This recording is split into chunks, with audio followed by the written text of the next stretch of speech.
Ok, ¿me escuchan? Sí, perfecto, Ya, doctor Tommy. Podemos continuar. seguimos con el último tramo, no nos cansemos. Bueno, entonces ya sabemos y hemos entendido que de acuerdo a a la indicación del ECMO y a la conformación del ECMO, vamos a tener potenciales complicaciones en el paciente que no estén relacionadas estrictamente al circuito, porque, o sea, que no tengan que ver con el circuito, pero que sí repercuten en el paciente. Y esto depende sobre todo de nuestra canulación.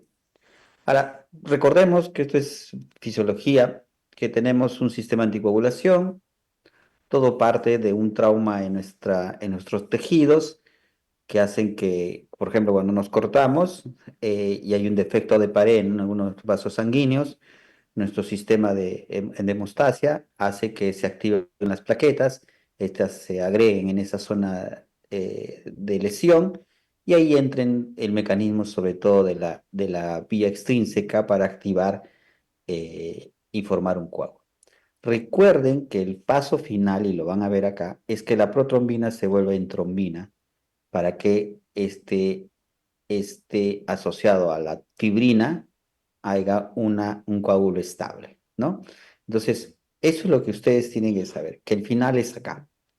Hay dos caminos, como ven ahí, la vía intrínseca que tiene que ver con traumatismo en la sangre misma. Recuerden que en el circuito de ECMO hay una centrífuga que va y hay una velocidad en un circuito que no es como un vaso sanguíneo, que no tiene las características, que nunca va a lograr imitar un vaso sanguíneo y puede haber traumatismo de esta misma sangre. Gracias a la ciencia y la tecnología, esto cada vez es menor. Tanto así que uno puede atreverse al inicio del inicio en ECMO a estar horas o incluso días sin anticoagulación, a full soporte y no tener un riesgo incrementado de trombosis del circuito, ¿no? Existe también la vía extrínseca, que como decimos, cuando hay una lesión vascular o tejido extravascular cercano a,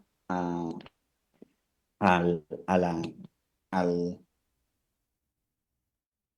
disculpe, cercano a los vasos sanguíneos. Entonces, cuando esto entra en contacto con la sangre, simplemente se abre la vía extrínseca.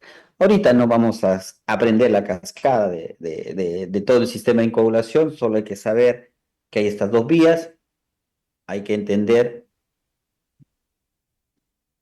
ven mi filmina, no puedo avanzarla. Hola, Sí, hola. doctor. Sí se logra ver, pero no sigue en la misma diapositiva. Sí, no sé por qué no la puedo avanzar. A ver, no sé, no avanza ahorita, ni con el teclado. Ni con el... No puedo, no logro avanzar ahorita por... En todo caso, podrías volver a compartir la pantalla. Ya Ujú, vuelvo, claro, no se preocupe. pero me sale compartir como si no estuviera compartiendo. Le voy a poner dejar de compartir, ¿ya? Y vamos a poner, ya. Ahora sí ven, perfecto, ahora sí. Entonces tenemos estas dos vías, acá están separadas, ¿no? Acá es escuchan y ven, ¿no es cierto? Acá hay trauma en el tejido, se libera el factor tisular y se activa toda esta cascada que se la deben memorizar porque hay una pregunta en ella, en las preguntas que me ha pedido. No es cierto, no les voy a preguntar esto.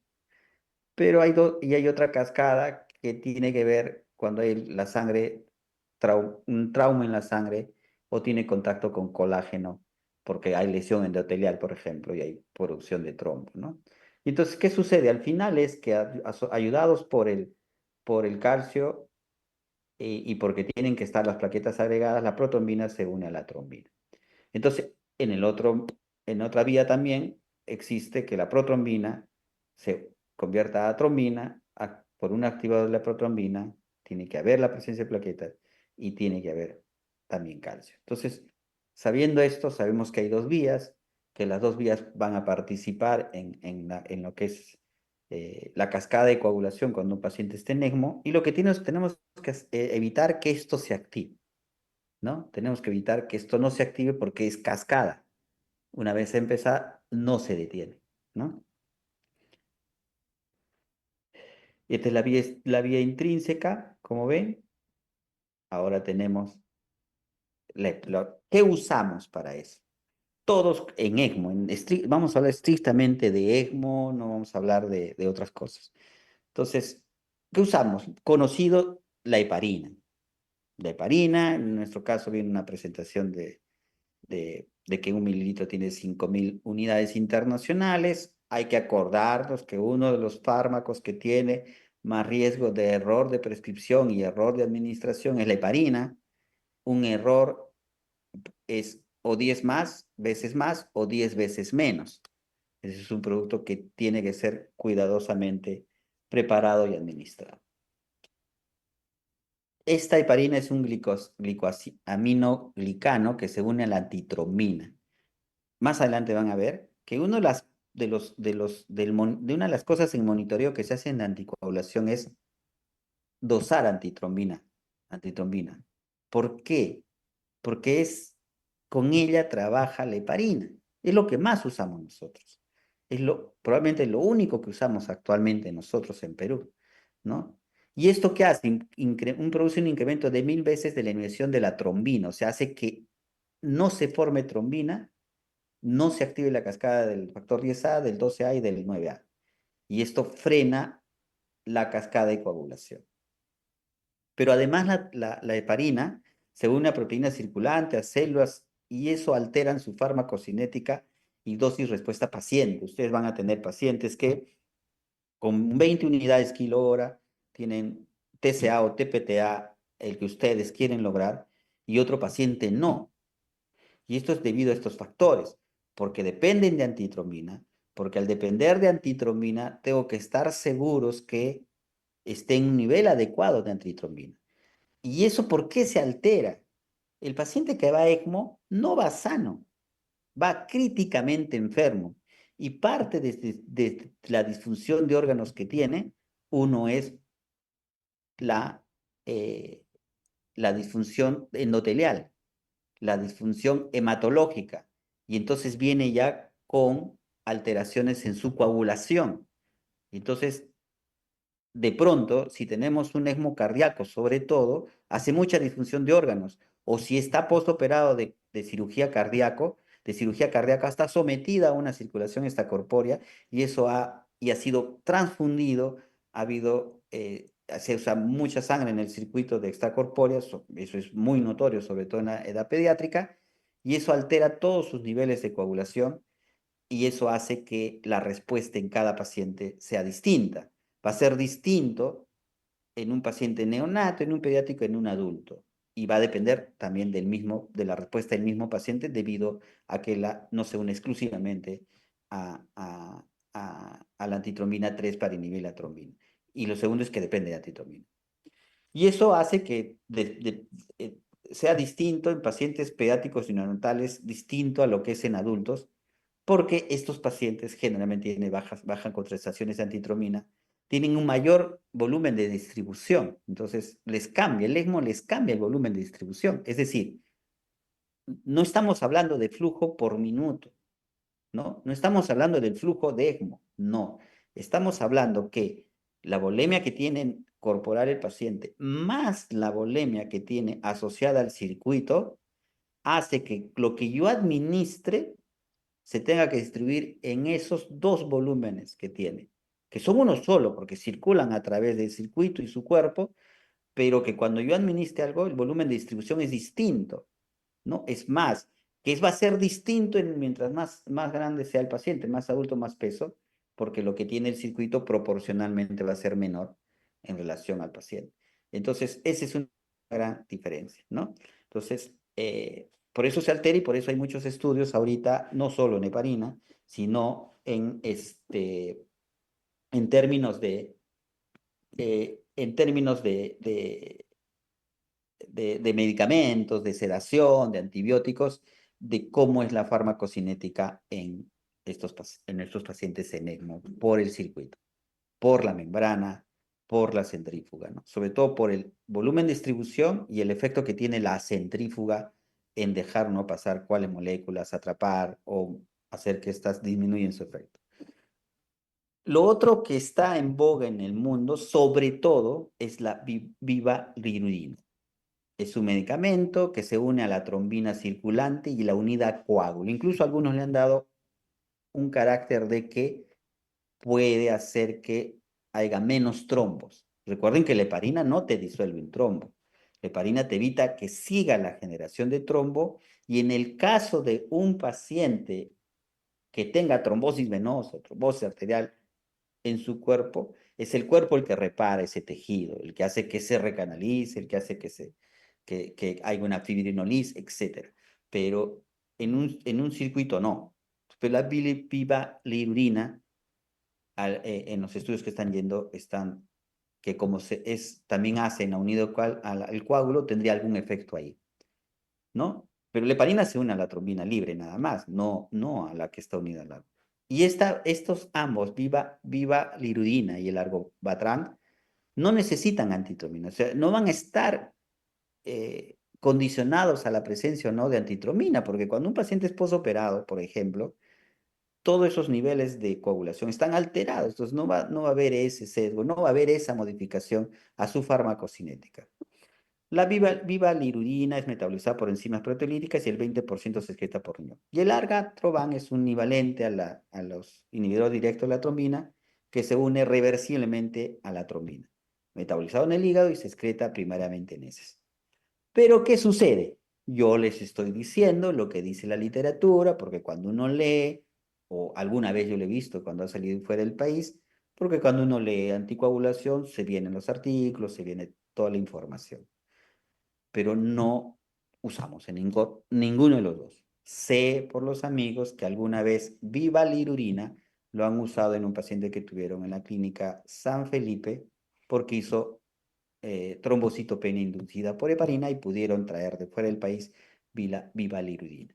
Los comentarios y los estudios, porque en ECMO los centros deciden, ¿no? Hay centros pediátricos incluidos que ya usan solamente vivalirudina. Hay centros que asocian vivalirudina y heparina, y hay centros que usan solo heparina. Entonces, más allá de los artículos o las publicaciones que van saliendo. Y todos estos artículos, los reportes, todo lo que está saliendo actualmente están a favor, sobre todo de la vivalirudina, porque es amigable, ¿no? Pero tiene sus ventajas, y eso vamos a ver. Nosotros ahorita tenemos heparina. Entonces, la heparina en el primer cuadrito que ven está lo que les he explicado. Y una de las ventajas es que tiene disponibilidad y bajo costo. Y tiene antídoto, es la protamina. Sus desventajas que alteran su farmacocinética es que se unen a otras proteínas.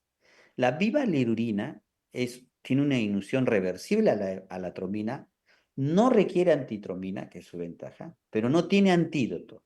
Algunos han sugerido que el factor 7A, que es recombinante, que tampoco es que disponemos acá, podría tener un efecto en revertir algo de este efecto de los inhibidores directos de la trombina. Pero eso es a manera de conocimiento de ambos, porque no es que estemos usando. Lo que nosotros usamos en Perú es heparina y monitorizamos el efecto de la heparina, ¿no? Y como ven ahí en el cuadrito, el argatroban tampoco requiere antitromina, no es degradada por las serinoproteasas, pero no tiene antídoto, ¿no? Y hay que tener cuidado el argatroban con el hígado y hay que tener cuidado en la vivalirudina con el riñón. ¿Por qué? Como les dije, hay que entender por qué. Porque el argatroban tiene más metabolismo y excreción hepático y la vivalirudina tan más metabolismo renal. Y entonces les busqué para que vean esto, ¿no? Y esto es parte del monitoreo y vamos a dirigirnos al ECMO veno arterial. Entonces, ¿qué usan? Una coagulación estándar, ¿no? ¿Y qué es lo que usan para monitorear?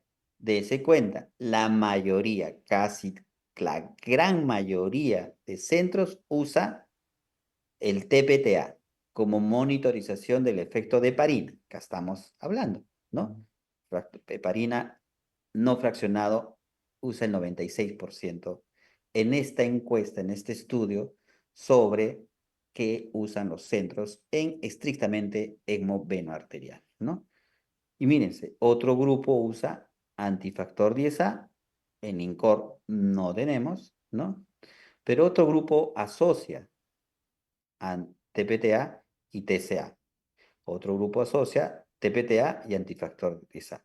Pero ya cada vez menos usan el TCA. ¿Qué hacemos nosotros en mi experiencia en el caso pediátrico? Que no siempre es así, pero que tratamos que siempre sea así, ¿no?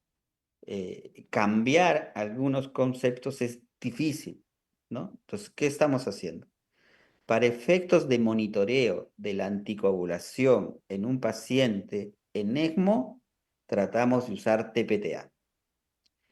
Para efectos de intervenciones rápidas que queremos al pie del cama del paciente, usamos TCA. Por ejemplo, estamos con TPTA monitorizando, estamos en nivel, estamos a un TPTA de 70, estamos a 20 unidades kilo hora con heparina y necesitamos que el cirujano le ponga un DREN al paciente. Entonces, ¿qué me va a pedir el cirujano? Me va a pedir que las plaquetas, el fibrinógeno y el INR estén en niveles óptimos. O sea, que solo quede el efecto heparina y muchas veces me van a pedir, y casi siempre, que suspenda la heparina y que le aseguremos que el riesgo de sangrado es menor. ¿Qué sucede ahí? Si yo en mi escenario, y les pregunto a ustedes también en su hospital, si ustedes piden un TPTA, ¿en cuánto tiempo les dan el resultado? Nosotros en nuestros años más mozos, 1 hora. Ahora sí estamos teniendo dificultades, pero en los mejores años que hemos tenido, en 1 hora nos dan el TPTA. Un poquito más, un poquito menos. Entonces, no me sirve aquí, localmente, para ese procedimiento un TPTA. ¿Qué hacemos? Para ese procedimiento hacemos TCA, ¿no? Si es que es necesario, hacemos TCA y con eso nos guiamos. Otro ejemplo, vamos a hacer un destete y en el caso pediátrico, imagínense un neonato que recibe 600 de flujo completo, o sea, full soporte 600 mililitros minuto. Y yo lo voy a destetar. Le tengo que bajar los flujos, mirando la eco, mirando la gasometría, la presión arterial, el ventilador, todo. Un esquema de destete. Y le voy a ir bajando. Y probablemente donde voy a llegar es a 200 mililitros minuto. Entonces, ¿qué hace la mayoría de centros? No todos, ojo. ¿Qué hace la mayoría de centros? Le optimiza la coagulación en ese momento. Entonces, ¿qué hacemos? Pasamos bolitos de heparina y cuando estamos a un nivel óptimo de 250 a 300, y eso también se modifica dependiendo, ¿no? Por ejemplo, cuando tenemos ya trombitos en el lado venoso de las cánulas, de la membrana, entonces decimos con un 350 TCA, hacemos la prueba de estete, porque la prueba de estete durará 2, 3 horas, no dura más. Y el tiempo en que estoy en bajo flujo, en 200 mililitros, por ejemplo, es 5, 10 minutos, 15 a lo mucho. Entonces nos aseguramos de tener un buen TCA, 300, por ejemplo, y con eso estamos tranquilos de hacer nuestro destete y después lo volvemos y ya está, ¿no? Es lo que hacemos.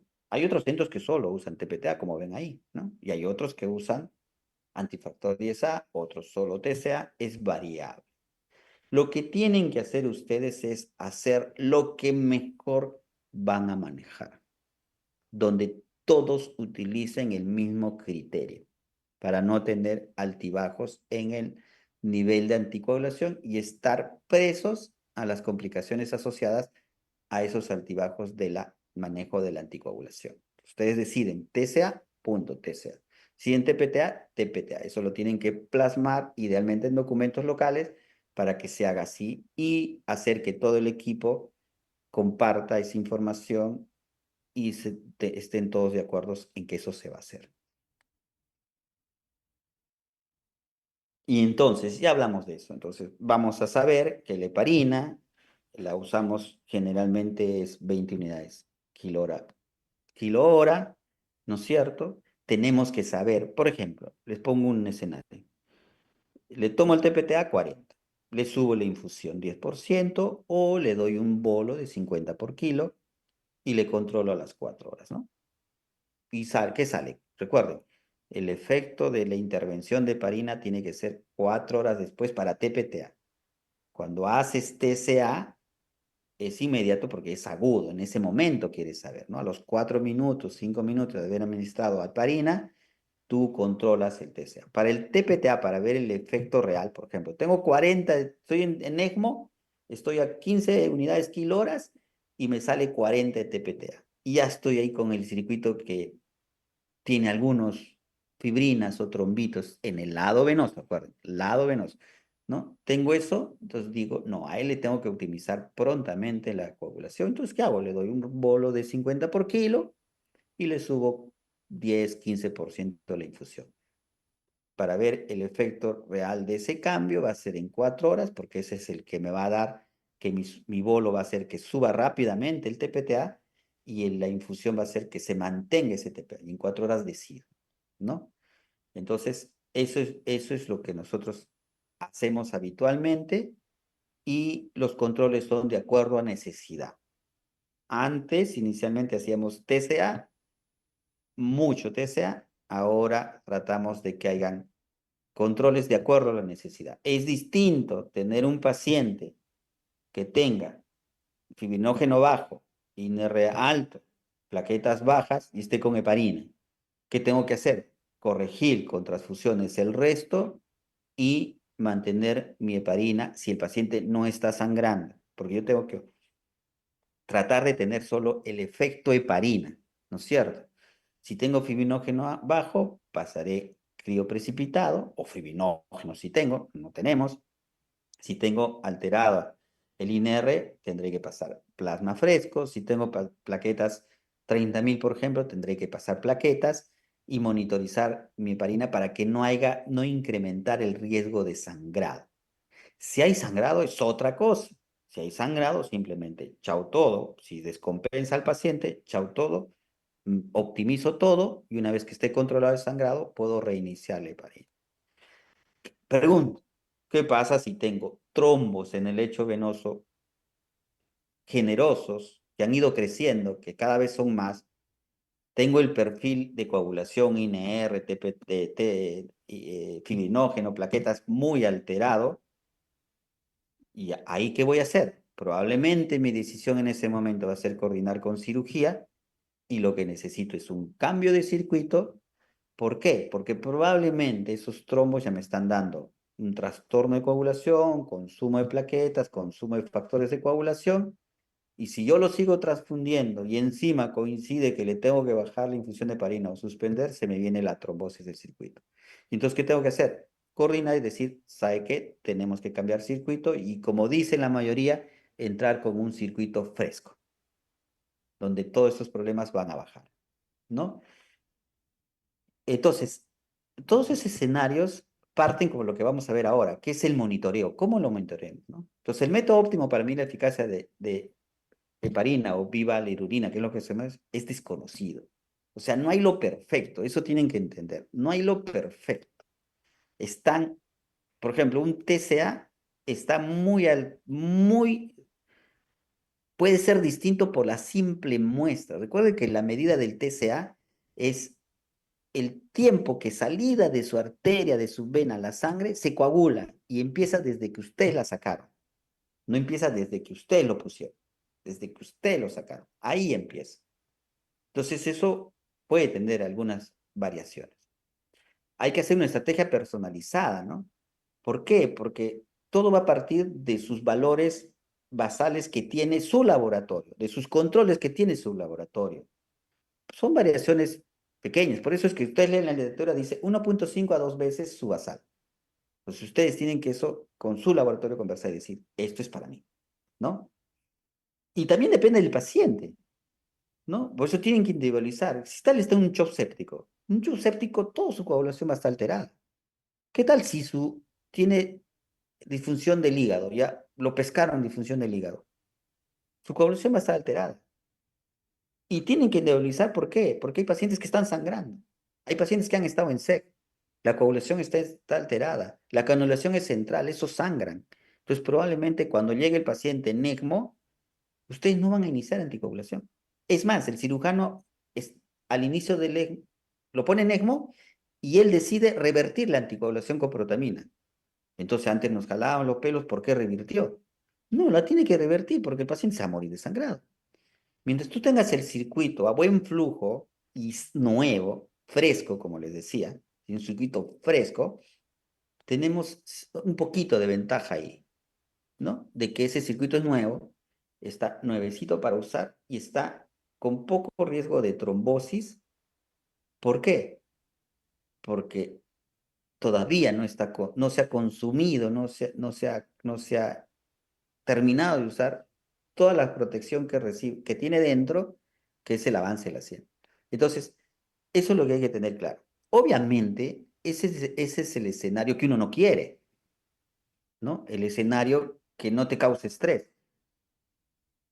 El escenario que uno quisiera es que salga sequito, apenas llegue, o que ya me llegue con la infusión de heparina y yo esté a corto plazo con mi nivel de anticoagulación y con mi perfil de coagulación tal cual el libro.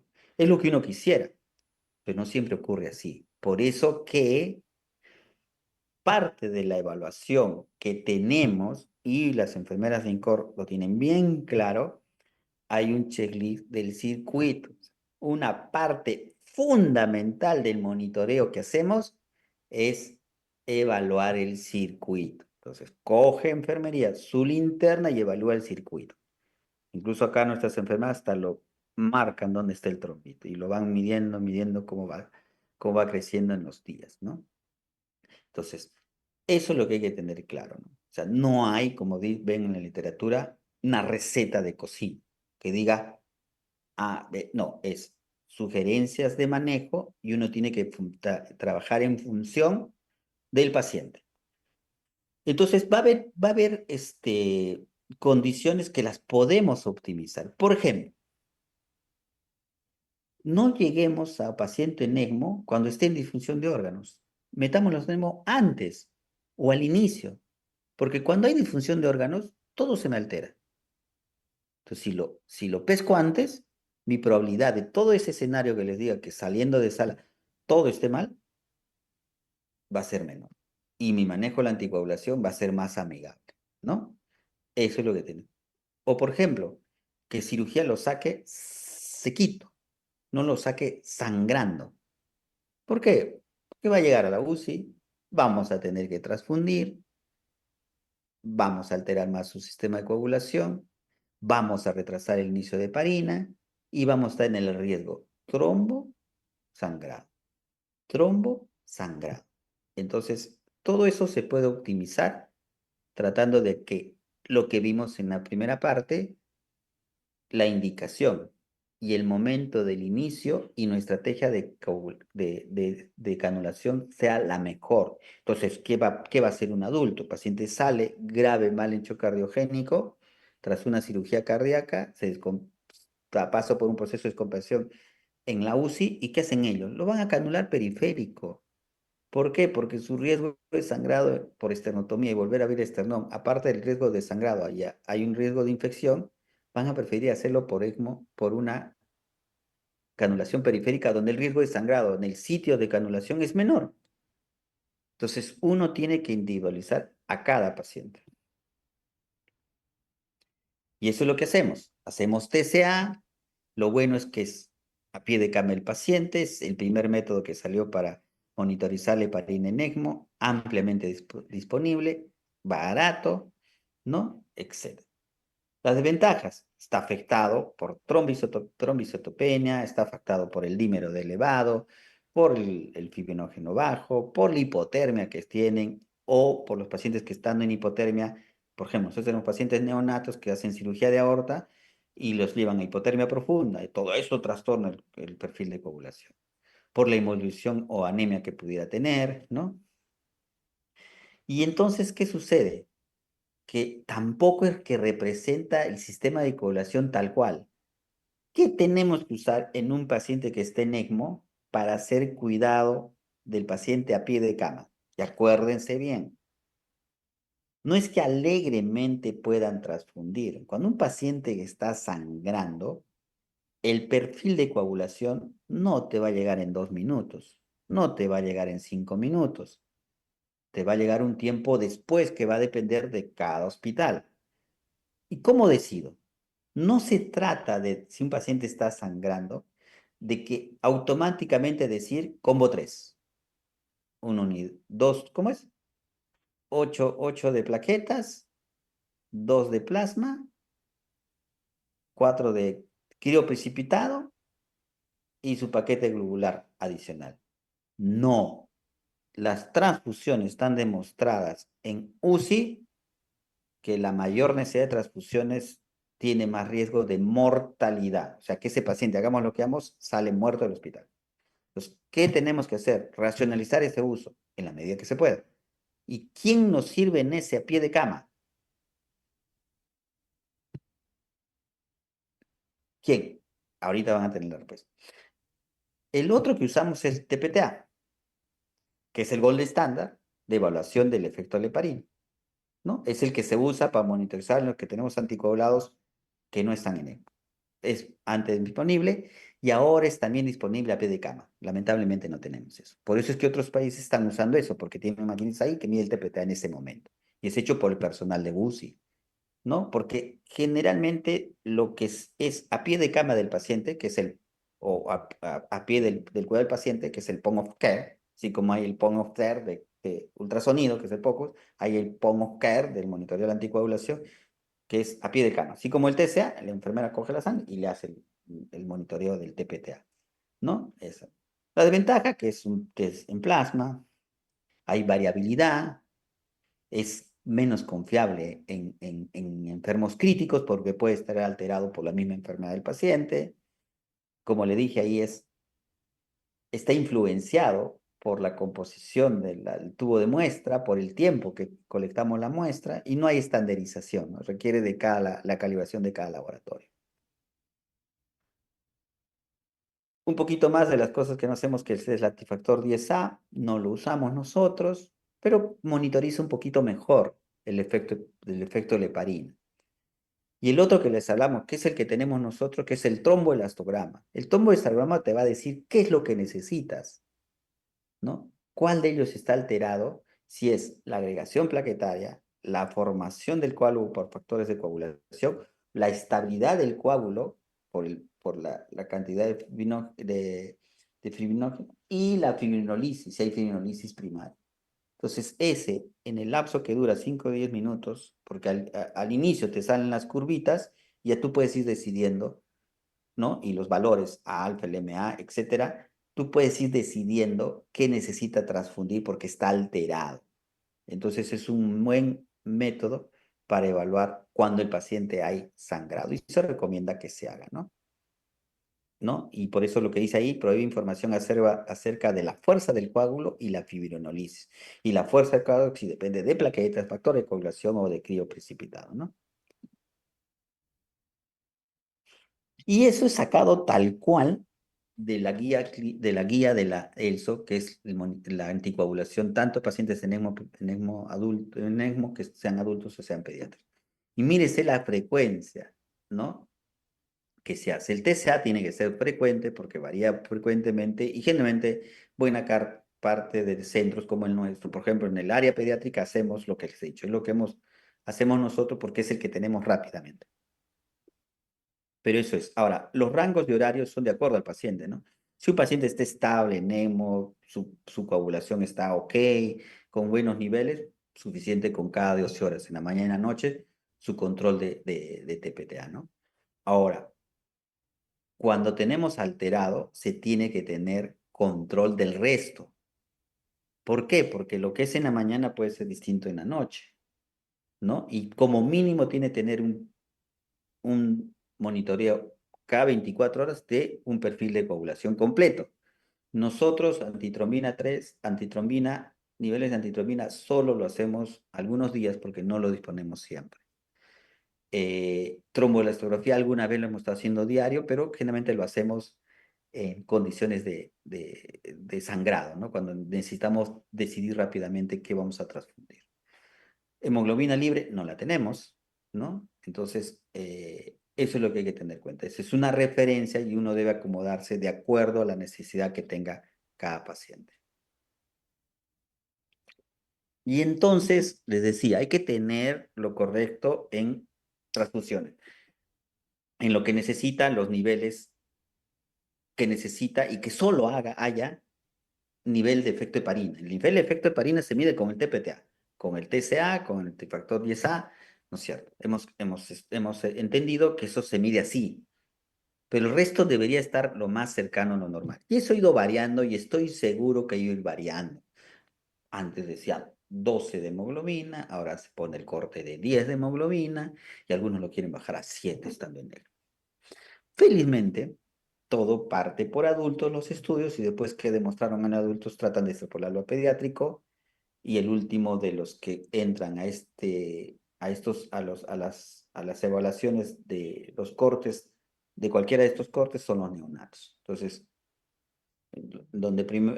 generalmente, donde primero se evalúa es en adultos, pues pediátricos y después neonatos.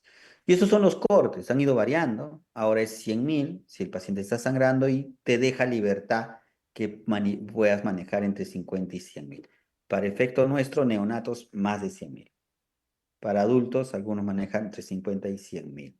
¿Por qué? Porque tienes que tratar de no abusar de las transfusiones. El INR, si no está sangrando, transfunde si es menos de, si es menos de 1.5 no lo transfundes cuando sangra, pero si no, puedes esperarte, si no sangra, hasta 3 de INR.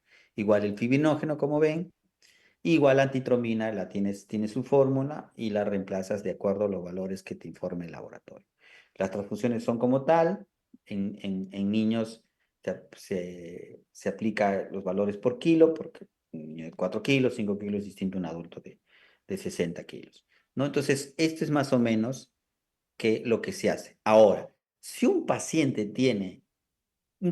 porque ahora quiero que entiendan, ¿no? Si un paciente está sangrando por el sitio quirúrgico, y y sangra y yo le hago un trombo, pueda que me llegas 105.000 plaquetas y no tener necesidad de transfusión por el perfil de coagulación, pero en el trombo me salga que hay alteración en la agregación plaquetaria, o sea que la primera parte del trombo salga alterado y yo necesite plaquetas. Entonces ahí tengo que transfundir plaquetas.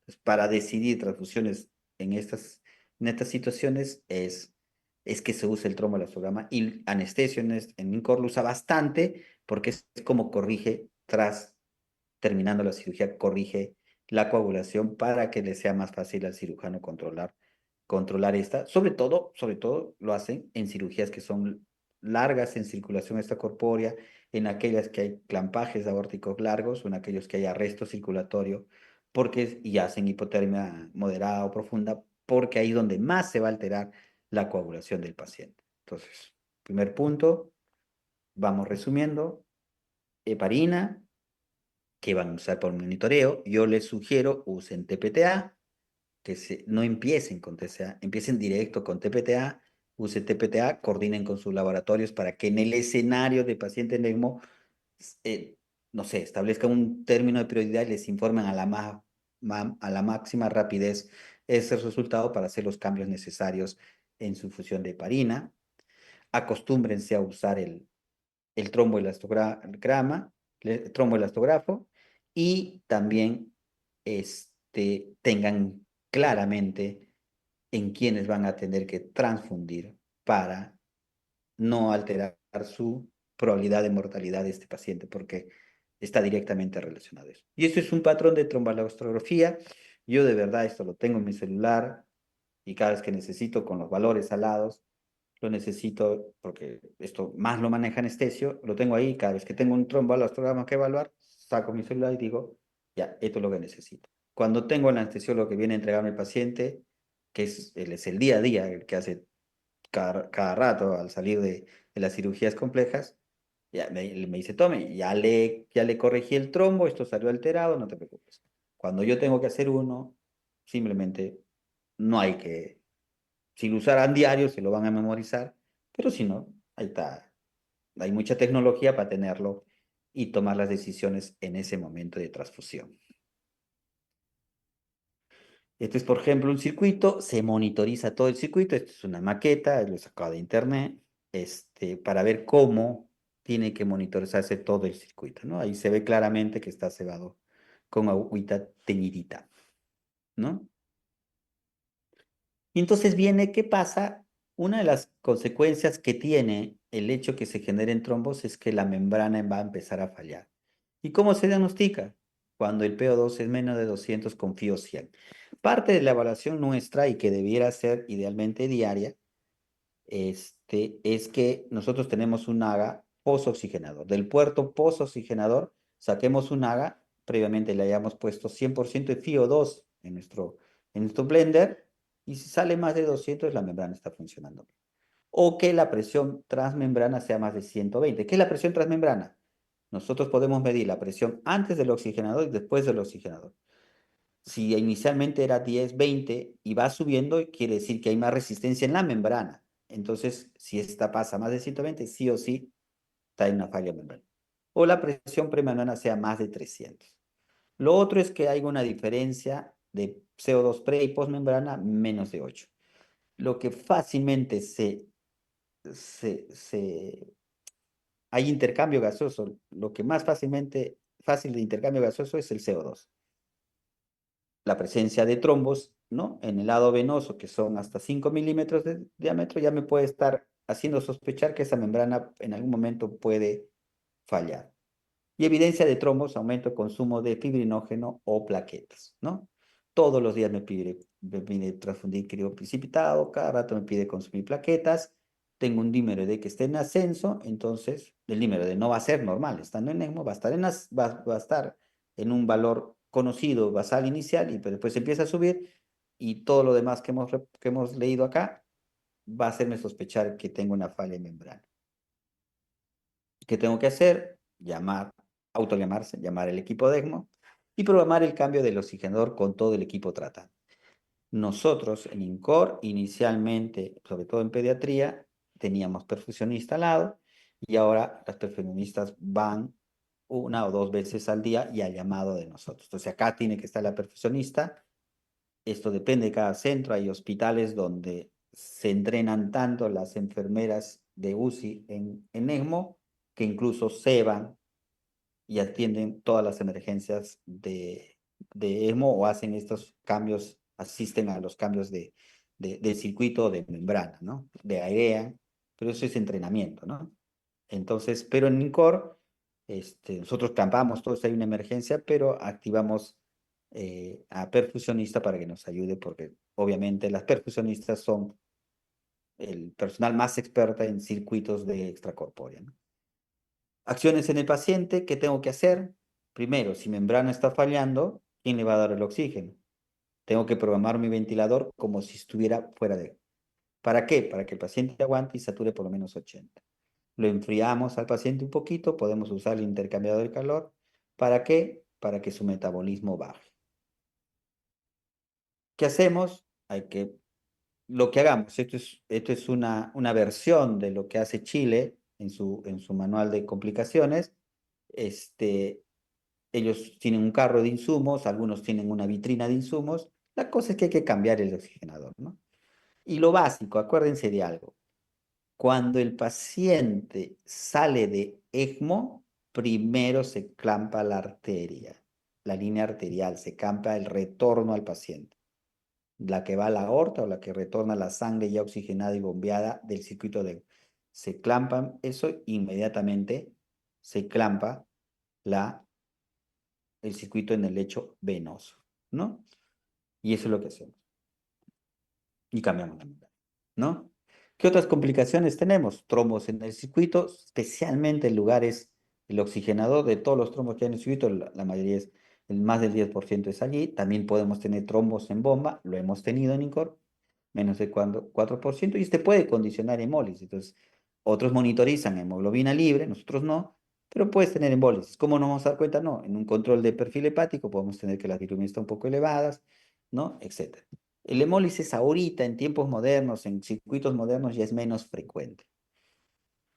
Tenemos que saber también que el ECMO causa trombocitopenia, activación de plaquetas, por eso es importante que monitoricemos plaquetas, transfundamos si es necesario, y si lo que está alterado es la activación de plaquetas, lo podemos detectar con una tromboelastografía. Puede haber disminución de factores de coagulación y asociado todo esto a la anticoagulación que tenemos y lo que puede producir el mismo circuito per se, y puede incrementar el riesgo de sangrado. ¿Qué otras complicaciones? Las más temidas, que pueden ser frecuentes en ECMO veno arterial sobre todo, son las neurológicas. ¿Por qué? Acuérdense que en la primera parte de la charla, la cánula de retorno va a la aorta y lo que llegue ahí se puede ir a todo el cuerpo. Entonces puede haber complicaciones. Por la anticoagulación, por ejemplo, un neonato puede ser susceptible de sangrado porque tiene el perfil de coagulación alterado más efecto heparina y hace un sangrado intracerebral. ¿No es cierto? Que está asociado a la anticoagulación y a su alteración de su coagulación, ¿no?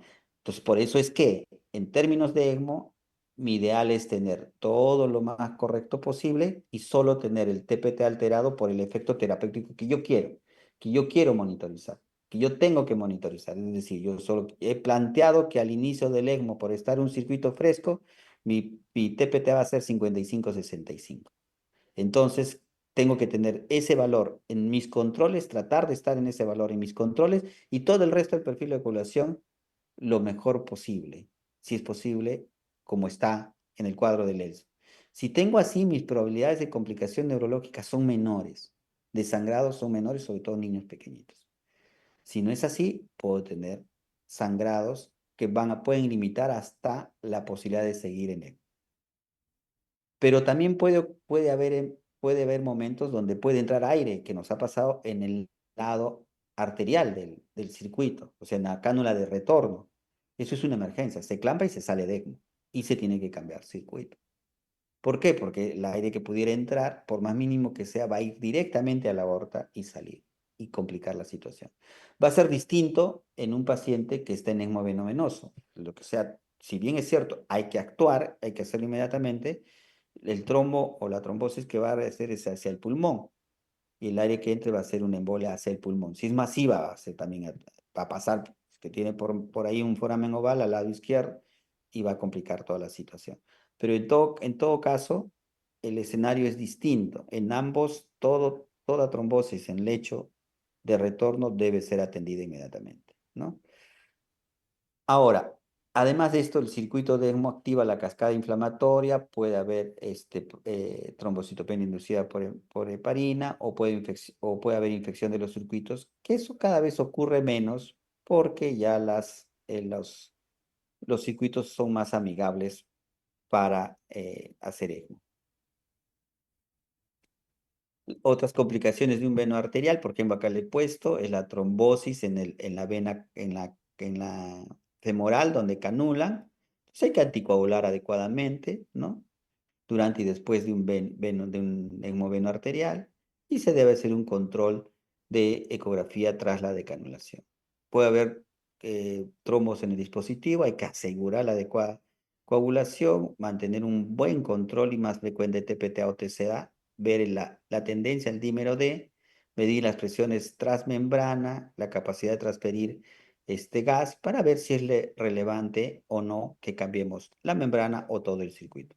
Y la hemorragia, hay que tener una adecuada siempre anticoagulación, reducir o parar la heparina en caso de sangrado excesivo o hemorragia que amenaza la vida. Si tienen un sangrado abundante a través de la canulación central, por ejemplo, y sangra, lo que tienen que hacer es suspender y corregir el perfil de coagulación. Hay que hacer un control regular del TPTA, del TCA, plaquetas fibrinógeno. Es muy importante siempre monitorizar el cerebro. Se puede hacer a través del NIRS y evitar de manera muy activamente procedimientos invasivos innecesarios. O sea, siempre preguntarte, ¿lo necesito de verdad? ¿No? Alguna vez nos ha ocurrido que nosotros, una de las cosas que tratamos de hacer en nuestros pequeñines es que vayan con una sonda transpilórica para alimentarse antes de ir a ECMO. Pero alguna vez lo hemos hecho después y nos ha pasado que han insistido porque no lograron la posición perfecta y terminó haciendo una hemorragia nasal que fue muy difícil de controlar, se convirtió en una emergencia, ¿no? Entonces, por eso hay que saber exactamente qué procedimientos invasivos necesito, son estrictamente necesarios y lo tiene que ser la mano más experta del hospital, del centro donde ustedes estén. Entonces, si yo tengo que poner un dren torácico, lo pondrá, en este escenario lo pondrá el asistente idealmente, ¿no? Porque es la mano más experta en mi hospital, el asistente de cirugía de tórax y cardiovascular, ¿no? Además, porque él si sangra lo va a resolver, ¿no? O quizás el residente quinto que está saliendo de la especialidad de cirugía cardíaca pediátrica. Pues no lo voy a poner yo, que soy intensivista, ¿no? Yo sé poner un dren, pero en esa situación no lo voy a poner yo, porque en experticia en un dren va a tener más experticia un cirujano de tórax y cardiovascular que yo, ¿no es cierto? Entonces siempre es así. Los procedimientos invasivos deben ser los menores y deben ser pues, hechos con la mano más experta y con el más óptimo monitoreo a pie de cama, ¿no? Totalmente monitorizado y, por ejemplo, si voy a poner, porque se llenó de líquido un pulmón y ya quiero salir de ECMO y eso me está dificultando, entonces le pondré el dren, le pondré con ecografía, totalmente monitorizado, ¿no? Con componentes disponibles, preparados, no que los tenga yo, pero preparados en banco de sangre y lo hará el cirujano de tórax y cardiovascular. Entonces, todo eso hay que tener en cuenta. Y acá un poquito de las complicaciones que se hacen en veno arterial, los tipos de sangre, miren la incidencia que se reporta en sangrado en sitio de canulación 12,5%, en sitio quirúrgico 14,5%. Cuando es sangrado a nivel del mediastino, puede condicionar taponamiento cardíaco, puede haber hemorragia cerebral. Miren la hemorragia del sistema nervioso central y el infarto es 3,5. O sea, hay bastantes complicaciones, porcentajes de complicaciones que están asociadas al ECMO. Les muestro algunas fotos, ¿no? Acá tienen, disculpen, voy atrás, ¿no? Por ejemplo, acá tenemos un paciente que está conectado en ECMO veno arterial y claramente que se ve sangrado abundante que se visualiza a través de la membrana. Acá están previos a la revisión de hemostasia en cama de UCI. Y obviamente esto hasta alteraba el flujo porque ya a pesar de tener esta membranita ya hacía un efecto de taponamiento. Acá tenemos algo así y acá tenemos un niño que dispara un trombito y su isquemia distal de dedos, ¿no? Que estaba también asociada al esto. Este es un videíto, si lo logran ver, hay un trombito que se mueve acá, miren, ¿no? Está en el lecho venoso, miren, se mueve. Acá está hay otro trombito, la enfermera muy bien dibujadito, acá otro trombito, más diría yo trombazo, ¿no? Entonces todo eso se detecta y enfermería le pasa chequeo, el médico pasa chequeo, evalúa el circuito, pero la que más acuciosamente está es nuestra especialista en ECMO, que es la enfermera a pie de cama del paciente, ¿no? Otra vez se repitió, disculpan, acá hay la misma foto para que vean los trombitos, ¿no?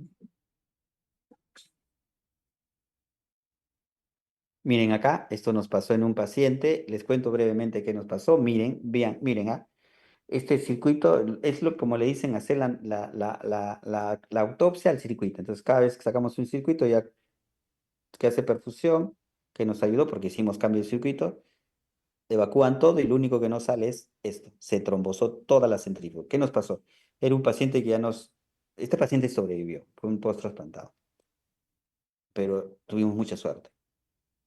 Ese paciente había empezado a generar trombitos, estamos que luchamos entre transfundir y anticoagular, decidimos en hacer cambio de circuito, nosotros como es canulación central lo hacemos en sala de operaciones, idealmente, y dijimos, bueno, ya hay que hacer, entró una emergencia de adultos, emergencia de un joven, no, bueno, un adulto, pero joven, que se moría de un infarto y tenía que entrar. Bueno, entró, se postergó y después de eso entramos. Llegamos a sala de operaciones, estaba todo abierto, el cirujano listo para abrir, listo para hacer todo el procedimiento.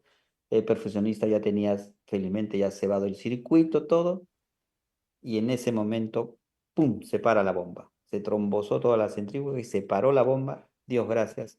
El paciente toleró clamparlo, ¿no? Hacer el clampaje recuerden siempre, se clampa siempre la de retorno, la arterial, la línea arterial, y se clampa después la de drenaje, la venosa, se clampó, aguantó los minutos con un poquito de drogas, obviamente, a cargo del anestesiólogo, que demoró el cambiar el circuito y salió airoso, ¿no? Entonces son emergencias, como ven, que ocurren. Mientras más volumen hagamos, se nos van a ir presentando, porque esa es la estadística, y lo que hay que trabajar es para que estas sean las menores posibles. Es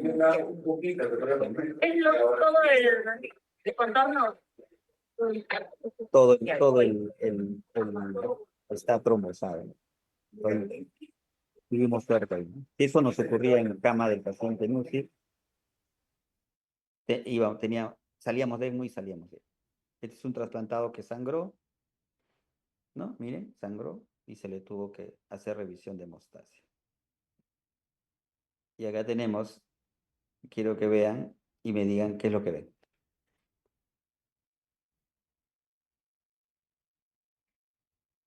Que lo que ven es un ecocardio, un paciente en ECMO, no es imagen mía, es una imagen, no nos ocurrió a nosotros, es una imagen que en el grupo de ECMO que tenemos de ELSO lo compartieron para ver qué hacían.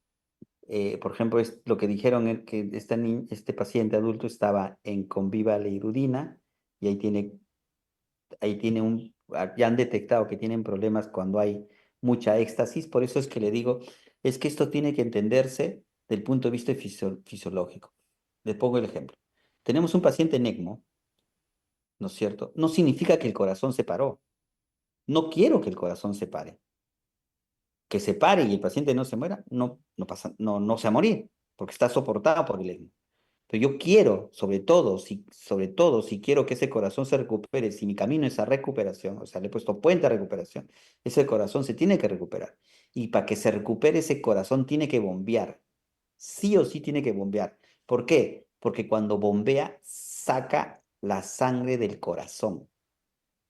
Así yo le dé 100% de ECMO, de soporte de ECMO, un ECMO veno arterial, va a haber sangre que llegue al corazón y viene de dos sitios, de las arterias bronquiales que bypassean esto y de los vasos tebecianos que van a tener remanente.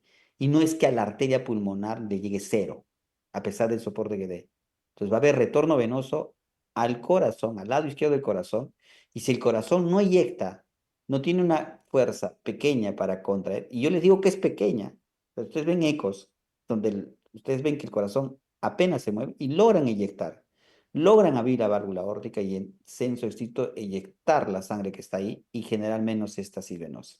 Este paciente estaba sin cánula en atrio izquierdo. Debería haber estado con una cánula, como ven acá, y sacar todo el remanente, drenar completamente el corazón. Ahí quizás pudiera que no me genere muchos problemas en que no abra la válvula aórtica y que no eyecte el corazón. Pero el simple hecho que eyecte el corazón va a hacer que ese corazón se recupere menos y tenga menos riesgo de esto, ¿no? ¿Y qué pasó acá? Se trombosó toda la cavidad del ventrículo izquierdo, como ven ahí. Está totalmente trombosado. ¿Y qué dijeron? Hay que asociar heparina y bilirrubina y entrar a sala de emergencia a sacar todo eso. Sacar y poner una cánula en atrio izquierdo, cánula en atrio derecho de drenaje y una en aorta. Y poner las manos en nuestra fe de que no haya habido una trombosis por fuera del corazón, ¿no? Dice ese cerebro, ¿no? Y monitorizar eso. Entonces, esto pasa, esto creo que ha sido en Australia, la que les ha pasado, si no mal recuerdo, y todo es trombo, ¿no? Miren, todo es trombo. No hemos sabido el desenlace, todavía no nos han contado el desenlace de este paciente. Pero esto les traigo para que se animen, miren acá, me ha tocado pues decir todas las complicaciones, no es mi intención que se asusten, en adultos hemos hecho creo que 70, leyeron ahí, 80 hemos, no, casi 100, nosotros hemos hecho ya en pediátrico un poco más de 45, y este paciente entró así con esta ecografía, miren el corazón no se mueve nada, y este es el día del destete, miren cómo se mueve este corazón. Este fue nuestro primer ECMO, que ha sido en el 2013, 14, vivo hasta el momento, bien vivo, con todo recuperado, su vida prácticamente normal. Entonces esto es lo que te da ánimos a seguir adelante, ¿no? A avanzar porque hay un porcentaje de pacientes que le devuelves a la vida. Y bueno, con eso quiero agradecerles que me han escuchado. Estoy presto a sus preguntas. Muchas gracias, doctor Tommy, por esta presentación, estos dos cursos, estos dos temas que nos acaba de brindar. Voy a iniciar con lo que es la ronda de preguntas a los participantes. Los invito a interactuar por el chat de Zoom o por los comentarios ahí en Facebook. Mientras, aquí ya tengo dos preguntas de Patti Mesa, que desde Facebook nos pregunta, ¿por qué la persona presenta orina hematúrica? Ya, cuando uno tiene orina hematúrica, lo primero que tiene que saber es si es porque ha habido hematuria, sangrado a nivel de de la vejiga o porque hay una lesión renal, o ha habido mucho trastorno de coagulación, etcétera, o porque es un paciente que está eliminando hemoglobina libre ahí, ¿no? O sea, no, es bien difícil que, salvo mucha experiencia, que diferenciemos hematuria de coluria, ¿no? Entonces, tenemos que saber en la orina qué es, si es hemoglobina o es eritrocitos. Y también te puedes ayudar por sangre, porque lo hacen en otros sitios, nosotros no tenemos, es hemoglobina libre. Entonces ahí podrías diferenciar. Si es hemoglobina libre es que hay hemólisis, y si es hematuria, eritrocitos, es porque es sangre. Y eso lo vemos nosotros en neonatos, sobre todo, que salen con sec prolongadas, con hematuria y que se va corrigiendo poco a poco, ¿no? Pero es posible que sea así, pero habría que diferenciar esos dos escenarios, ¿no? Muchas gracias, doctor. Otra pregunta de la misma participante dice, ¿cómo se diferencia el PA con la FC en un bloqueo? No le entendí la pregunta. A ver si me aclara, ¿vende? Ok, dice, ¿cómo se diferencia el PA, así tal cual PA, con la FC en un bloqueo? De verdad no le entiendo su pregunta. O si lo O- aclara, no sé. ok, igual Pati Mesa, si nos llegas a ver ahorita, podrías también comentar en el chat de Facebook para que nos aclares bien esa segunda pregunta. Bueno, aquí tengo otra pregunta fuera de que están contentos con su ponencia, doctor. Higiene Jenny Aquino nos dice, felicidades, doctor, por la exposición. Valores que se debe manejar en el ECMO, TTPA y TCA. Ya. Como les dije, los valores tienen que ver sobre el valor referencial que tienen sus laboratorios, ¿no? Cuando ustedes hacen un INR, les dice INR control 13, 15 segundos, ¿no? O sea, tiempo de protrombina control 13, 15 segundos. Y dice tiempo de protrombina del paciente 20 segundos. INR es la relación de ambos, ¿no? Cuánto por encima está, que es la división entre el paciente y el control, 1.5, ¿no? 1.8, igual en el TPTA. Pero más o menos en tren estricto, cuando empezó todo el ECMO, y con lo que yo aprendí inicialmente era tener TCAs altos. Cuando aprendimos y empezamos era 80, ¿no? Cercano a 80 era. Todo era, y si no, no, de 180, TCA 180. Y cuando ya tenemos dudas, hasta 220, 200, cercano a 200. He sido variando. En TCA generalmente es 160, 180. Inicialmente te puedes pegar a 160 si tu circuito está nuevo, los primeros días, etcétera. Te pegas a 180 si tu circuito ya está sufriendo. Sufriendo le digo es que ya tienes varios días, ya te está consumiendo transfusiones, etcétera.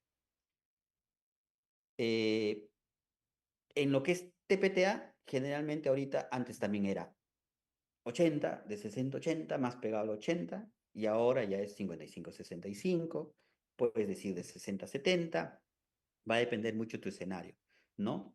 Por ejemplo, si yo tengo un paciente, en un paciente que está en ECMO con trastorno de coagulación, entonces probablemente me llega un TPTA en 60, me mantengo tranquilo, corrijo, pero sé que al corregir el resto de la coagulación se va a alterar mi TPTA. Entonces tengo que tener un control pronto, en 4 horas, para yo subir o bajar y ver, ¿se me corrigió el perfil de coagulación? O sea, mi INR, mi fibrinógeno, mis plaquetas, pero tuve que usar coagulación y el paciente deje sangrar, y entonces yo digo, ¿qué hago? Ya tengo esto bien, dejó de sangrar, ya trepo leparina, ¿no? Trepo leparina para mejorar ese TPTA y llevarlo a 60. Algo que tienen que tener en cuenta es que a veces, ¿qué dijimos? Y esto es lo que le quería aclarar. Tenemos un paciente que está con heparina, ¿no es cierto? Y tengo 20 de heparina y su TPTA 40. Le paso un bolo, le insuflo la infusión y el control, bien igual, 42. Le paso otro bolo, le subo la infusión y ya estoy en 30, ya estoy en 35 de heparina kilo hora. Uy, ¿y ahora qué hago? Esa es la pregunta. ¿Qué hago? ¿Qué tengo que hacer? Lo primero que tengo que hacer cuando ya estoy cercano a 40 unidades kilo hora de heparina es sospechar en déficit de antitrombina. Porque ¿qué dijimos en la literatura de la farmacocinética farmacodinâmica de heparina? Que actúa uniéndose a antitrombina. Y si no hay antitrombina, aquí no se une. No inhibe nada. Entonces, tengo que dosar antitrombina. Pero no sé si ustedes, nosotros no tenemos antitrombina todos los días para dosar. Entonces, si tú lo sospechas, ¿qué tienes que hacer? Sospechar y decir, a ver, ¿qué va a pasar? ¿Qué hago? Le transfundo plasma fresco, porque para empezar tampoco tenemos antitrombina para transfundir, para pasarle, porque vieron en el cuadro antitrombina y en la formulita. No tengo. Yo no memorizo la formulita porque no tengo antitrombina. Cuando la tenga, voy a verme obligado a memorizar la formulita, ¿no es cierto? Pero no tengo. Entonces, eso es el escenario. Subimos, tenemos que pasarle plasma y automáticamente va a mejorar el efecto de la heparina y yo voy a ir a demostrar ya indirectamente que lo que tenía es deficiencia de antitrombina. ¿Qué sucede ahí? Entonces, ¿qué tienen qué tienen que hacer? Asumir eso, ¿por qué? Porque no tenemos dosaje de antitrombina. En otro sitio quizás le dosan, miden y le pasan antitrombina. Nosotros no, por lo menos en INCOR, no vamos a dosar, no vamos a pasar antitrombina y cuando ya tenemos ese efecto que es resistencia a la heparina, que se define con lo que les he dicho, le paso plasma y va a mejorar el TPTA. La otra pregunta, veo una ahí de la señorita Aquino, es, si tengo un TPTA de 180, ¿paro la infusión? No. Lo que puedes hacer ahí es bajas un 10% la infusión, ¿no? Entonces, existen cuadros de TPTA, por eso es lo que ahora se usa más TPTA en las guías de anticoagulación en general, que dicen subir o bajar la heparina, de acuerdo al TPTA. En TCA no hay tanto así. Entonces, en TCA, con 180 lo que nosotros hacemos, porque está en un nivel de TPTA a TPTA dice, con TPTA de 180 sí, pues tengo que parar la heparina, ¿no? Pero para que te llegue a un TPTA, porque acabo de leer bien, a un TPTA de 180 o más de 120, porque algunos laboratorios te dicen más de 120, ya no miden eso. Para TPTA, para que ocurra eso, o el paciente está críticamente enfermo y está alterado todo por su enfermedad, por lo crítico que ha estado, o hay algún problema. Yo en ese escenario con TPTA de 180 pararía una hora, reiniciaría con un 15-20% y controlaría en el momento, a las 4 horas, sí o sí, si estoy seguro que no tengo otro factor. Y uno de los factores generalmente es la heparina. Entonces deben ustedes establecer protocolos de cada cuánto cambian sus infusiones, si está pasando, nos ha pasado alguna vez que nunca pasó la heparina, se infiltró, en algún momento se infiltró la vía y no pasó la heparina, y lo que ocurrió es al contrario, o ha habido un error de la preparación. O sea, siempre hay que pensar en eso, ¿no? Porque una cosa es que el paciente esté grave y todo está alterado, bueno, caballero, tengo que suspender todo, corregir todo, pues no me sangra, peor si un neonato. Pero otro es el escenario que de pronto sale algo alterado, ¿no? O es laboratorio o es esto. Pero todo depende del paciente, ¿no? Si el paciente clínicamente está estable, si clínicamente está bien, si no está sangrando, puedo parar la heparina. Si no tengo en riesgo mi circuito, puedo parar la heparina, esperar una hora y reiniciar para TPTA.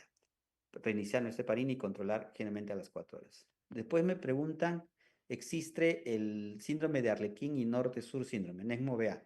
Y entonces, ya, eso es, yo les he mostrado las canulaciones y eso es pediátrico, no vemos Arlequín, nuestras canulaciones son yugulares, ¿no? Salvo que sea un niño grande, femoral, digamos, de 14 años, pero en adultos ven mucho eso por sus canulaciones femorales y porque va a depender de la función del corazón y pulmón. O sea, siempre acuérdense, todo está basado en fisiología, en fisiopatología. Si el corazón y el pulmón, acuérdense, corazón y pulmón, la función del pulmón es oxigenar la sangre. Entonces yo les pongo un escenario. El paciente entra en ECMO-BA, o sea, canulado por femoral, cánula femoral y cánula aórtica, con disfunción severa, ¿no es cierto? ¿No? Pero abre la válvula aórtica, o sea, la función ventricular que tiene hace que salga sangre, ¿no? A través de su válvula aórtica. Y tengo el pulmón normal, perfecto, así a ese corazón le llegue, no sé, una gota de sangre, así a ese pulmón le llegue una gota de sangre y está normal ese pulmón, esa gota de sangre va a salir saturando 100%. Acuérdense, si el pulmón está normal en una conformación femoral y el pulmón está normal y al pulmón le llega una gota de sangre, esa sangre va a retornar al corazón 100% saturando. Y lo que va a inyectar es sangre saturando 100%. Y esos vasos supraórticos, las coronarias y los vasos supraórticos van a recibir sangre 100%, porque va a ser el flujo que llega del ECMO de manera retrógrado y el flujo que llega de su aorta nativa, de su gasto nativo. ¿Quién va a irrigar ese lecho de los coronarias y los vasos supraórticos, tronco brachioencefálico derecho, subclavia derecha, subclavia izquierda y carótida izquierda? Si ese corazón empieza a recuperar función, digamos, y el pulmón está sano, ese lecho también va a recibir sangre al 100%, porque si sale flujo anterógrado por su aorta, porque va recuperando la función, va a ser irrigado preferentemente por su flujo nativo. Entonces están en medio de todos felices ustedes y está recuperándose y de pronto el paciente por algún motivo hace distrés respiratorio y el pulmón se ve comprometido severamente, pero el corazón está mejor. Entonces, la sangre que llegue al pulmón ya no va a salir saturando 100%. Si hay un compromiso severo, va a salir saturando ¿cuánto? 80, 90, 85, 70, lo que fuera. Y esa sangre va a regresar al corazón izquierdo. Y cuando le inyecte, va a salir sangre desaturada. Y ahí es donde tú vas a ver una diferencia de saturación entre el cuerpo superior y el cuerpo inferior, que es el síndrome de Lequín o el norte-sur, ¿no? Ahí vas a ver una diferencia clínica y por gasometría. O sea, vas a tener un AGA con hipoxemia en la radial derecha, por ejemplo, y saturando bien los pies, porque está soportado por el ECMO, por una membrana que es 100% eficiente. Entonces, eso tienen que entender. ¿Qué sucede? En los ECMOs centrales no ocurre eso, porque la cánula está en la aorta. Entra por la aorta, cuando es la aorta ascendente y volviéndose el arco, entra por ahí y se dirige distalmente. Entonces, toda esa zona está por el ECMO. Y el ECMO bota sangre 100% saturada y con pH disuelto por encima de 300. Y así salga flujo desaturado, esa mezcla va a hacer que sature bien. Así haga flujo anterógrado.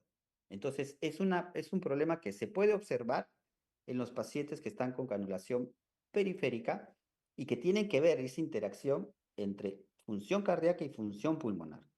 Si las dos funciones, si la función pulmonar está bien, es poco probable que se vea Arlequín. Si la función pulmonar está mal, es probable que cuando recupere función o cuando tenga algo de función ese, se vea este síndrome. Eh, y eso es lo que le puedo decir. Es como se vería en una pequeña. Muchísimas gracias, doctor. Aquí por Facebook tenemos a Elizabeth Cayo Tidia que nos dice cómo se actúa si se encuentran trombos en el circuito de cánulas. Por eso, les había dicho en la exposición, si hay trombos la línea arterial, o sea, en la red de retorno, sobre todo en un ECMO veno arterial, de retorno a la aorta, eso prácticamente lo vuelve una emergencia. Hay que cambiar ese circuito. Si se ven trombos en las cánulas de drenajes antes de la membrana, ¿no? Hay que ir vigilando esos trombos y son muy grandes, más de 5 milímetros, y van creciendo y van dificultando el drenaje de las cánulas, hay que hacer cambio de circuito, si es que es en el circuito, o de cánulas incluidos si es en las cánulas. Lo que nosotros hemos más visto es que se hacen coágulos en la conexión en Y de la cánula del atrio derecho y la cánula del atrio izquierdo, y la que se nos trombosa con más frecuencia es la cánula del atrio izquierdo. ¿Por qué? Porque, por ejemplo, les pongo, en adultos que usan menos canulación de atrio izquierdo, los adultos usan más el balón de contrapulsación para drenar la cavidad izquierda, o en otras latitudes usan el Impela, ¿no? Que es un dispositivo de asistencia ventricular para drenar las cavidades izquierdas. Pocas veces hacen canulación del atrio izquierdo, ¿no? Pero si digamos que tuvieran, este, si ustedes tienen un paciente que tiene canulación en atrio izquierdo siendo adulto, ¿no es cierto? Eh, Ese paciente teniendo 4 litros de soporte, es muy probable que el flujo de la cánula del atrio derecho esté a 3 litros y el flujo de la cánula del atrio izquierdo esté a 1 litro o un poco más. Y la suma de los dos sea 4, ¿no? Porque ustedes miden en la cánula de retorno 4 litros, pero eso es lo que jaló del corazón, y jaló del atrio derecho y jaló del atrio izquierdo. En el caso nuestro flujo, digamos que sea un paciente que va a 800 mililitros flujo total. Entonces, en ese paciente, en la cánula atrio derecho, va 6, digamos, si es 800 total, va 500 o 600, y en la cánula atrio izquierdo va 200. Entonces, esa cánula de atrio izquierdo tiene más riesgo de hacerse, de formarse trombos, ¿no? Entonces, es donde más hemos visto. Cuando es en el lado venoso, puedes monitorizar, pero tu secuencia va a ser a que programes un cambio de circuito, y si generalmente a veces no las vemos con facilidad en la cánula mismo, hay una parte que no la vemos, está cubierto por las gasas, los tegaderes, etc., todo lo que se pone de fijación. Entonces vamos a cambio de circuito y en sala el cirujano evalúa y ve si tiene que cambiar también cánulas, ¿no? Y se cambia el circuito. El cambio del circuito depende de la duración del circuito. Hemos tenido pacientes que hemos cambiado al cuarto, quinto día, y hemos tenido pacientes que hemos cambiado al día 14, ¿no? Que el circuito nos ha durado mucho más, ¿no? Depende de la gravedad del paciente, ¿no? Ok, doctor, aquí justo en el chat de Zoom, Lisette Serna nos dice recomendaciones para el manejo del CD Hartling con abordaje femoral. Tenemos experiencia de recuperación cardíaca, pero compromiso pulmonar posterior. ¿Sería viable colocar el bebé? Gracias por el manejo del paciente adulto. En ECMO uno puede hacer todos los cambios. O sea, si estás 100% segura de que ya el corazón ya se recuperó, puedes pasar ECMO veno-venoso, ¿no? Y ya está. Si no, algunos lo que hacen es canulan una cánula de retorno a arteria pulmonar, ¿no? Porque si lo que tú quieres es que, si el pulmón está dañado, tú lo que quieres es que pase sangre en canulación femoral, hablamos, ¿ah? Que llegue sangre a la parte pulmonar, que pase, que no necesites el pulmón, ¿no? Hay unas cánulas ahorita que no sé si las vieron en unas grafiquitas que entran por cava superior y pueden localizarse en la arteria pulmonar. Entonces, la idea es que lo que tienen que hacer ustedes es que le llegue sangre al pulmón, sangre saturada. La otra es que, por ejemplo, si tienen un paciente que está en ECMO y es por postesternotomía y no sé, entraron hoy día y en 48 horas parte de su proceso inflamatorio este, eh, fue que el pulmón se comprometa y entonces, y tienen mucha recuperación, mucho problema con el Arlequín, entonces podrían convertirlo a ECMO central, ¿no? O sea, hay muchas posibilidades, pero lo que ustedes tienen que saber es que si el pulmón está mal y el corazón está eyectando, si es severa, estamos hablando de compromiso severo, ¿ah? O sea, no estamos hablando de que, uy, está un poco comprometido, porque un poco comprometido lo corriges con el ventilador, ¿no es cierto? Recuerden que el objetivo del ECMO es, primero, mejorar el DO2, acuérdense, mejorar el transporte de oxígeno, ¿no? Que es lo que recupera el cuerpo, ¿no? Que tú le des oxígeno a la célula transportada en una hemoglobina y con un gasto cardíaco, porque el río es el gasto cardíaco. Los barquitos, la hemoglobina y el oxígeno va adentro. Entonces tú tienes que tener eso. La bomba, el gasto cardíaco te la da bomba. El oxígeno te la da membrana. Y la hemoglobina tú lo optimizas. Entonces tienes todo. Ese es el objetivo. Entonces, eh, si tú tienes compromiso pulmonar, lo primero que tienes que hacer es optimizar tu pulmón, tu ventilador. Entonces, cuando tú tienes un paciente en ECMO, en ECMO veno arterial, lo que quiere es reposo del paciente, de su corazón o de su pulmón. Proteges al pulmón. Si tienes compromiso pulmonar, tendrás que hacer modificaciones en tu ventilador para ver de no llegar al extremo de hacer cambios en tu canulación o llegar al extremo tan agresivo incluso de hacer un ECMO veno arterial central. No. Optimizas tu ventilador y con los parámetros de seguimiento ves en qué momento hacer. Pero también el otro es que pases, si el corazón se recuperó a full, tan casi perfecto, todo ok, tienes todos tus parámetros de destete ok, y ese sí puedes pasar de a veno venoso, o como ha ocurrido que de veno venoso llegas tarde en un distrés respiratorio, el shock séptico así tan severo, distrés respiratorio, lo metes en veno venoso, mejora la oxigenación, pero ya te gana el colapso cardiovascular. Entonces, en el momento decides hacer veno arterial, ¿no? Entonces, ese es el escenario.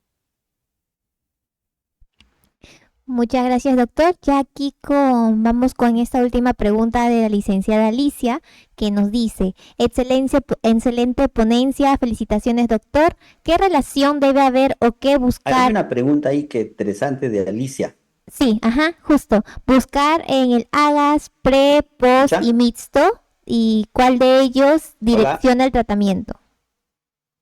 Doctor, ¿me logra escuchar? hola, ¿me escuchan?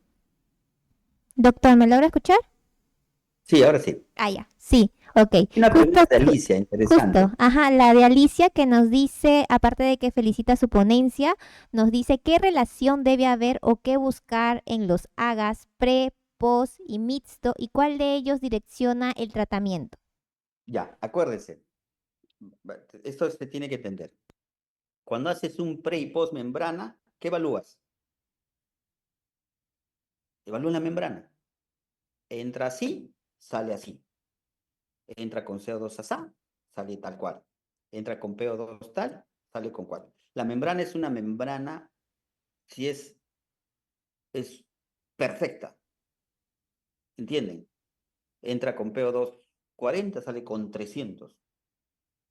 400. Si tú le pones, si haces un pre y post membrana con ese método de ver si funciona la membrana y la membrana está en el primer día que hicieron, que están en ECMO, le tomas un pre, el post te va a salir 500 de PO2, porque es perfecto, o sea, funciona a full, ¿no? Entonces, ese es pre y post, ese es esto. Cuando tú quieres ver gasto cardíaco, o sea, si tu niño está haciendo bien su relación DO2-BO2, ¿no? ¿Cuál es la relación de O2, la relación transporte de oxígeno y consumo de oxígeno? 5. nosotros, yo que estoy exponiendo, ustedes que están escuchando, tienen una relación de transporte, o sea, ustedes ofrecen a la célula 5 veces más de lo que consumen. Esa es la relación normal. Por eso es que si a ustedes yo les saco una arterial, va a salir 100% saturando, y si les pongo un catéter y les hago una saturación venosa, va a salir 70. Entre 70 y 80. ¿Por qué? Porque es la relación normal. A tu célula llega la hemoglobina saturando 100 y esa célula dice, dame 30, te regresa 70. ¿Entiendes? No te usa todo. Cuando esa relación cae, viene el shock, viene la disfunción orgánica, ¿no? Entonces, ¿qué sucede? El método para evaluar ese DO2, esa relación DO2-BO2, más fiable es la saturación venosa central. Entonces, tu objetivo en ECMO es por encima de 66. No sé por qué. Le han puesto haciendo, calculando que por encima de 3 en reposo, o sea, de la relación DO2 y BO2, por encima de 3 en reposo, es tolerable. Entonces, por encima de 76 de saturación, si tienes 75, mejor. Saturación venosa es la que te sirve.